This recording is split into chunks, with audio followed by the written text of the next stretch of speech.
Welcome back to In the Shade. This is a platform bringing awareness to BIPOC folks that have been murdered or gone missing, and also people of color who have been accused and convicted of committing heinous crimes. I'm Isabel Ancela. And Jenny, and this is our 8th episode. But I have to say this is a special episode because it's our first Sippin' in the Shade episode. Cheers to lucky number 8. Yum, yum, yum. Yum, yum, yum. So just a heads up for a disclaimer, this episode is extremely disturbing and also graphic, so we just want to let you guys know that in advance, and we have a brief summary for you. So, on January 6th of 2017, the next-door neighbors noticed a smell that was indescribable. They decided to do a wellness check, and what the leasing agent found was Jamie Lee Wounded Arrow's badly decayed body.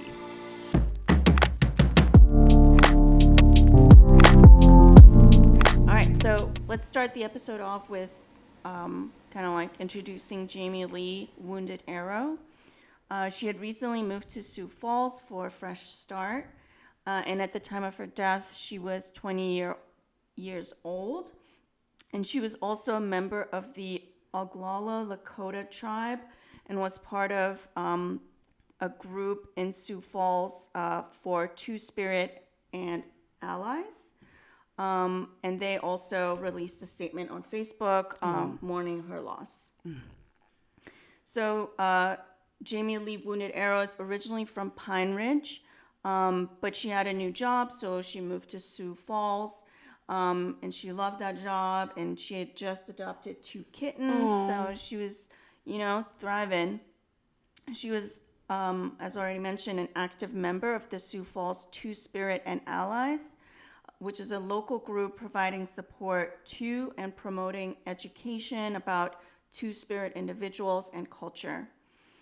So she's originally from Pine Ridge, South Dakota, and worked at Lawrence and Schiller Teleservices as a customer service agent. Okay. And she also studied social work at Oglala Lakota College, and then also nursing at a Georgetown University summer program. So she's like out here like grinding, like literally and trying to learn all the things. That's crazy.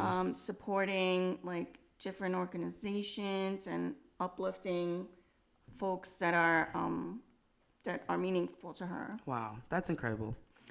But yeah, she was hoping to continue her college education later on, and then wanted to become a social worker. Oh, nice. To help others who are battling addiction, because she had previously battled with addiction in the past. That's right. Oh, wow.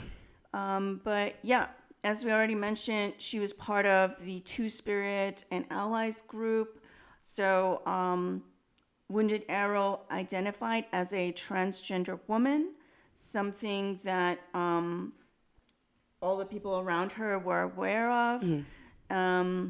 So she was hoping to continue her college education later on and then become a social worker to help others who are battling addiction, because in the past she had also battled with addiction problems. Oh, wow.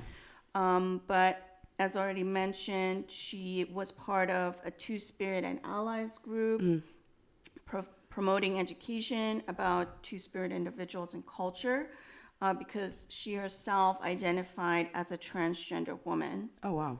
Yeah. Wow, that's like pretty incredible. I know you mentioned a couple of times Two-Spirit, correct? What exactly is that? Yeah, so I actually didn't know much about this until this case either, but Two-Spirit is, so traditionally Native American Two-Spirit people were male, female, and sometimes intersex individuals who combine activities of both men and women with traits unique to their status as Two-Spirit people. So in most tribes, they were considered neither men nor women, and they occupied a distinct alternative gender status, so they identified as Two-Spirit. Wow. Oh, wow. That's so it's so fascinating how like Native Americans and indigenous people, however you kind of prefer to identify here, we're obviously open, but it's so interesting how they're like so originally this was their land, and it clearly, like, we don't want to talk about who took it. We can Yeah. talk about that later. This but is their land. This is their land. But how, like, advanced they were, and like how open they were, and it's just really, like, kind of, I know. it's kind of cool, you know? Yeah, just not seeing a problem. Yeah. With different gender identities. Exactly. Not the way that we do today. Exactly. And how, like, super accepting they were of it. Because she was, like, proud, like, I am Wounded Arrow. I am, like, Two-Spirit. Like, all the articles that we were doing research on kept emphasizing, like, Two-Spirit, Two-Spirit, Two-Spirit. And I was like... And, like, her friends and family were very supportive. Yeah. And they understood it. Yeah. And, like, everyone was, like, okay and open with it, which is, like... Yeah. I don't know, pretty cool. You know what I mean? That's amazing. It's really, it's honestly really interesting. But... Yeah, wish more people would... accept it and understand it and support it because people are people, you know what I mean? Like, love whoever you want, like whoever you want, be whoever you want. Like, we don't give a shit. Like, as long as you're happy, that's all that matters. And if someone doesn't like it, then fuck them. Yeah. We go for, like, fuck them. But are you interested in knowing what happened to her and, like, kind of why we just started with her, you know, like, right off the gate? Yeah. So this, again, is very graphic and really sad. So, Wounded Arrow, 28, was found dead in her apartment on January 6, 2017. Because remember, they did a wellness check on her, and the leasing agent, like, went in. The neighbors were like, hey, can you check on it? Because something kind of funky, it, like, is coming out of that apartment. So, you know, they went to go check on her in her apartment, and she was found dead, actually, in her bedroom. And where, like, her apartment was located, it was, like, 8th Street and Cleveland Avenue or something like that. But not only was she found in the bedroom, she also had 7 stab wounds, apparently. Terrifying. So authorities found 2 stab wounds in a Wounded Arrow's upper chest and a significant wound on her right rib cage. What? That's intense. That's intense, right? Yeah. So police, Lieutenant Michael Colwell said that based upon the investigation, the victim's death appears to be a homicide. No other information was released at the time, but police will be releasing more information at a briefing on Monday. Also, what we found, too, was that the police said that they don't think that her gender was why she was killed, which I found to be, like, pretty, like, that's awesome. Because I was going to ask you if you thought this was a hate crime. And I mean, it's a possibility. Yeah, it's still definitely a possibility. Yeah. You know, still don't trust the police like that. But you know what I mean? So definitely. I mean, they always say something's not a hate crime. I know they always like say that. All these folks like punching Asian people. Yeah. And they're like, nope. Not a hate crime. Nope. We don't know what you're talking about. Nope. Like, I literally remember Seems like this. a normal fight to me. Right? I literally will never forget this phone call when, like, COVID-19 first started, like, gaining. I hate saying, like, popularity, but when people started taking it seriously.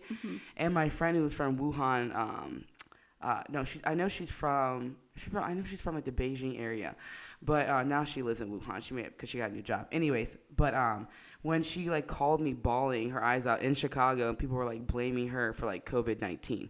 But then again with the Asian hate crime, but you're gonna tell me, like, nope, not a hate crime. Like, people are like, what? You can't you can't do that. You know what I mean? You can't blame somebody for something that they had nothing to do. It's like telling black people to get over slavery. No, the fuck we won't. We won't. We'll get there, but nope. Well, we can decide when we want to. Yeah. But anyways, so kind of how we kind of, like, got here and, like, what kind of happened, because again, it was very random, like, for her to find somebody dead. She sent her friend a text message at, like, 11. It was either, like, at midnight or, like, 11:59 or something, wishing her, like, Happy New Year's. So this kind of whole thing was just very, like, random, right? So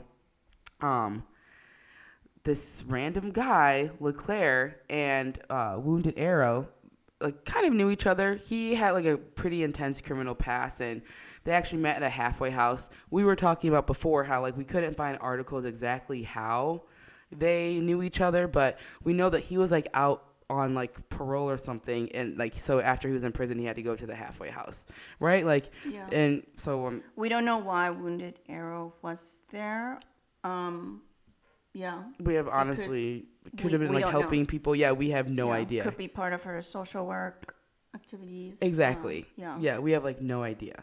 But so LeClaire said Wounded Arrow had made sexual advances at him during his in the past.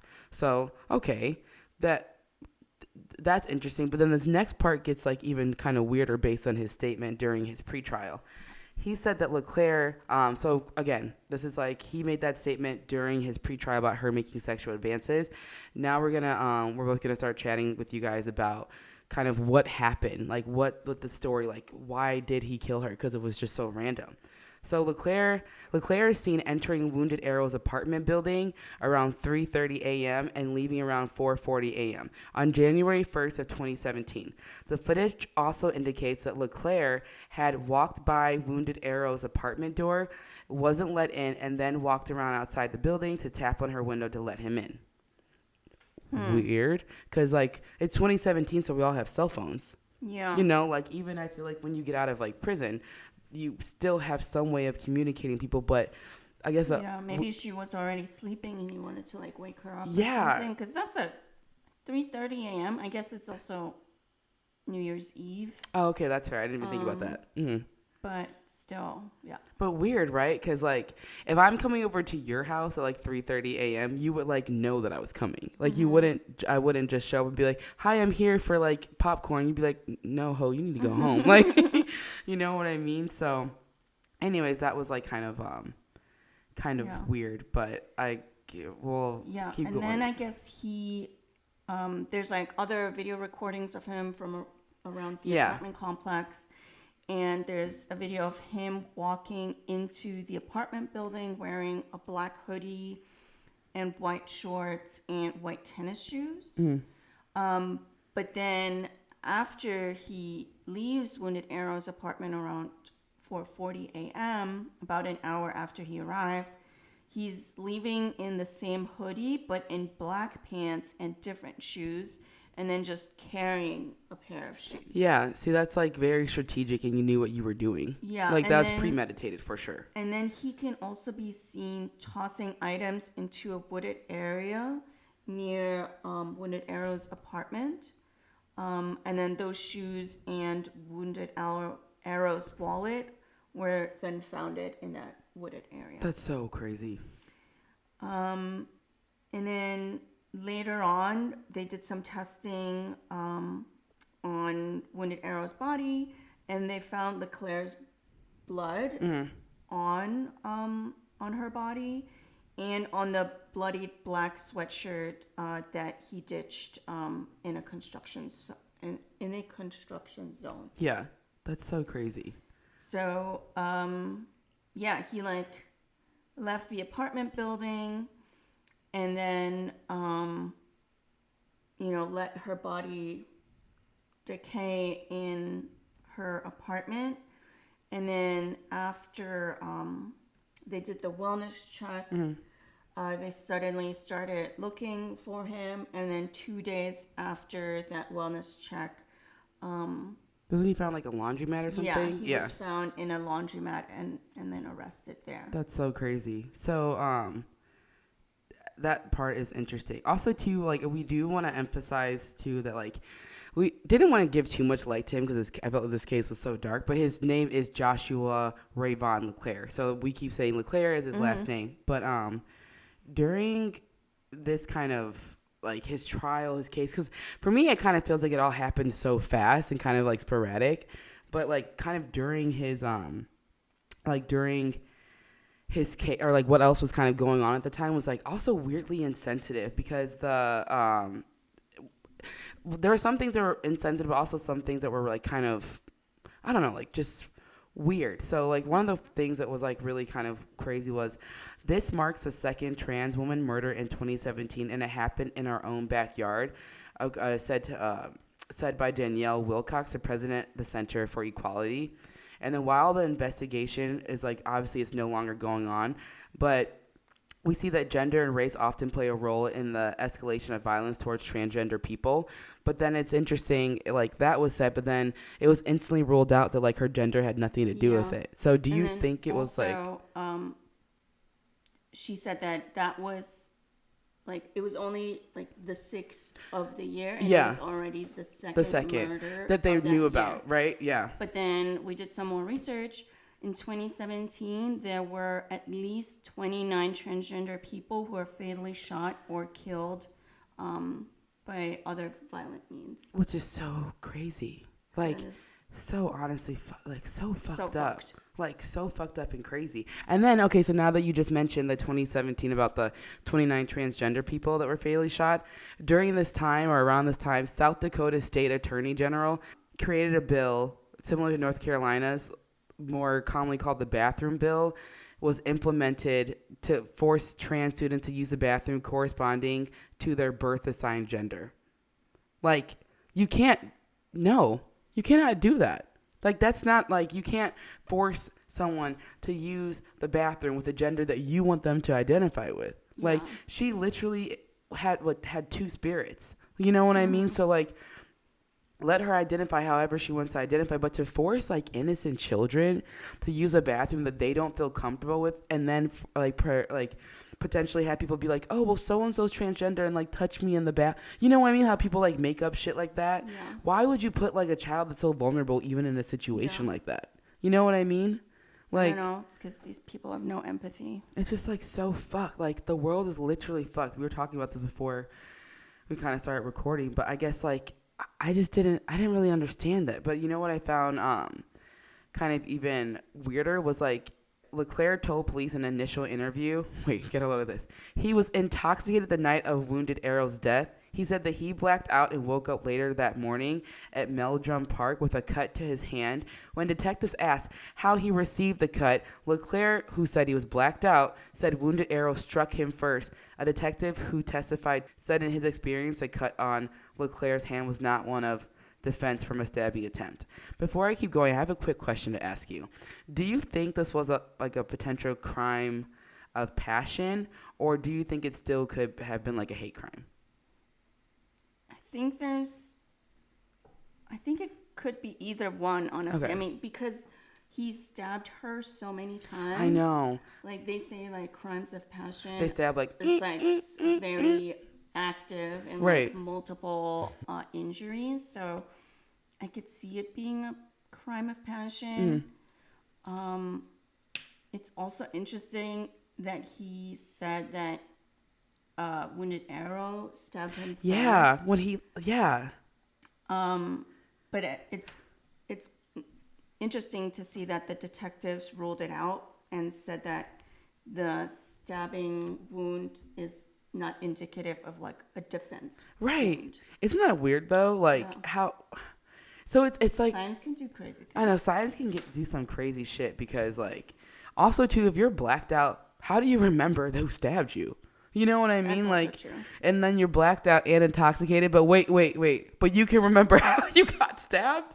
Yeah. Like, that just doesn't make any sense. But did you want to talk about how LeClaire addressed the court apologizing for his behavior? Yeah, he was in court and he was all like, I didn't mean any of this. Nobody deserves such a tragic. And then he just like trailed off and like almost like started to cry. And he was all like, I'm not a bad person. Oh, God. This wasn't intentional. I wish I handled the situation differently. I like mini violin for him. I asked for another chance at life. Which is just, I mean, at least he's, what do you call it? Like, apologizing for it. Yeah, probably because he knows his ass going back to jail. Yeah, that's fair. But... Oh shit! But wait, remember he had like a long history, like a juvenile record and like an adult criminal record too. Mm-hmm. So he probably like knows how the system is worked or rigged, and is probably like apologizing like profusely because he like knows that he's about to be gone, but this time it's for life. For a long time, yeah. Yeah, I mean it's interesting that he. I just think it's interesting that he went with like the I blacked out excuse. You blacked out and went to someone else's apartment. Yeah. Like, she was just trying to eat her KFC, and then he just, like, pulled up to her and was like, like, you know what I mean? Like, that was just weird, because it was all intentional, and then it's like, all of it just doesn't make any sense, because it's like, you went to her place early as hell. Although Latest, yeah. Or late. late, yeah. Oh, that's right, because it was like New Year's. But then but like, why would you go to someone's house if they made like sexual advances towards That you you're uncomfortable that you're with. uncomfortable with? Yeah. Why would you go there super early in the morning? You know what I mean? Yeah.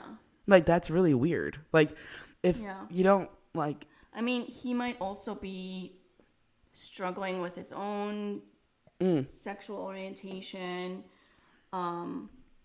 You know, maybe he was also interested, and that's why he pursued and went there at this hour. But then something overcame him and was like, "No, I'm not this person." And because we see that happening a lot, where people are like, "Oh, like I'll go over," and then they're like, "Actually, no, I don't." Like, but it's like you went over there and you said that how she made you feel uncomfortable before in the past. So why would you go to her house, you know? And it's like, it's okay to love like whoever you want to love, like fuck the judgment. Like, but if that's what your heart wants, or that's what, you know, like you want whoever, just embrace that. Who cares about other people? I know, but we're also living in a society where everyone's judging everyone all the time. And it's South Dakota. And it's South Dakota where that's probably not allowed. No. Given those like bills that they are passing. I know. So it doesn't seem like a safe environment to like be open like that. Yeah. But isn't that interesting how like South Dakota is like super like conservative and things like that, but a lot of it, but then you have like huge like indigenous and like Native American people that live there and that believe in two spirits. So it's kind of like the two are like, you know, like they're polar opposite, which is like pretty fascinating too. Colonizers went to the wrong place. I know, right? For real. Like, can we just talk about like, it's just the whole thing super fucked up, but I'm just happy that this guy is going to jail for a very, very long time, you know, like. Yeah, he is, he was sentenced to 80 years in prison. Whew, good.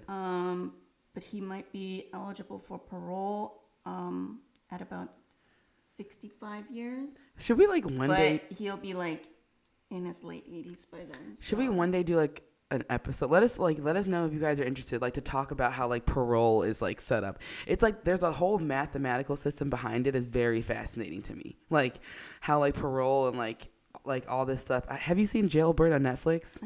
Okay, so Jailbird on Netflix, if I'm saying the name correctly, they like the girls that are in there literally go over like how much time they have left, and the math is like insane. Like in, you know, like me being an analyst, I love numbers, but I was like, how the fuck do I keep up with that? It doesn't make any sense. But yeah, so that kind of, do you think that kind of like concludes like where he'll like be at? Like, do you think he may get parole? He might. I don't know, but I feel like he was already out on parole. He was already out, yeah. I feel like maybe he's not gonna get another chance to do that. I hope he doesn't, honestly. Yeah. But, you know, one of like the craziest things though is just the fact that like he had a really troubling past, and like again, we're not trying to like talk about him too much, but it just like was no way that this person should be like out, like because somebody even quoted above when we were doing the research, they said something about how like he was crazy, like he was a very dangerous person and should not have been let out of jail or like prison or whatever, which is like really terrifying. But what are your thoughts? You think we should sign off? You think that's like anything else to conclude about the case? One additional thing about Wounded Arrow, we already mentioned that she was really loved by so many people, and if you look at the articles that we'll link in our sources, like so many people were setting up different memorials for her, and they set up like GoFundMes for her, and the Sioux Falls Two Spirit group said that you know, their hearts broke when they found out about her death, and they just like sent a lot of prayers. And one really beautiful thing that we just found out was they were saying, our hearts are broken as we will miss her very much. Again, prayers are needed. And then I'm probably not saying this right, but they ended it with Pilamai, which is a Lakota word that we Googled.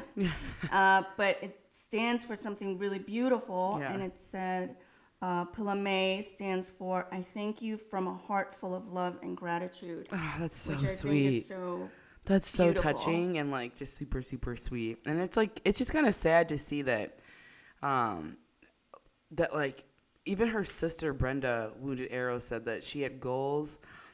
She came here to change her lifestyle. She never got the opportunity to blossom. It's just so sad to hear that someone took themselves outside of an environment that they just wanted to like, they just wanted to get out. Yeah, they weren't thriving and they just wanted to start over. And then you like come across somebody that's so dangerous that is willing to take your life. Is like very, very terrifying to me because it's kind of just like, you just never know who you're going to meet. Like, I mean, we've done episodes on people that thought they knew someone and like, look what happened. Yeah. It's just like you just never know. So it's kind of like, you never know. Why make new friends? I'm kidding. I know, right? Like, I'm good. like, why make new friends? Oh, gosh. We got a story last Tuesday in your kitchen. We don't have to talk about it. But, yeah, like, who at that point, it's just kind of like, yeah. But do you have anything else that you wanted to say about this case? Or no, I think... yeah, my heart goes out to the Two-Spirit community. Yes. And I hope that our society starts opening up their hearts to you. Yeah, we definitely support you guys. We love all communities except for the ones that are Nazis and racist. We don't like you. We don't like Ted Cruz. Oh no! Can we Greg just? Abbott. Although we're in Austin, Texas, fuck Ted Cruz. First of all, like, whatever. He left his dog in a snowstorm. Yeah, like what? Why is no one getting the dog? I'll take the dog. Yeah, I'm sure you would even take the dog too. Yeah. We'll bring in strays with 4 legs, but I mean, like, you know what I mean? Yeah. That was just like fuck him and fuck the like South Dakota for passing that bill.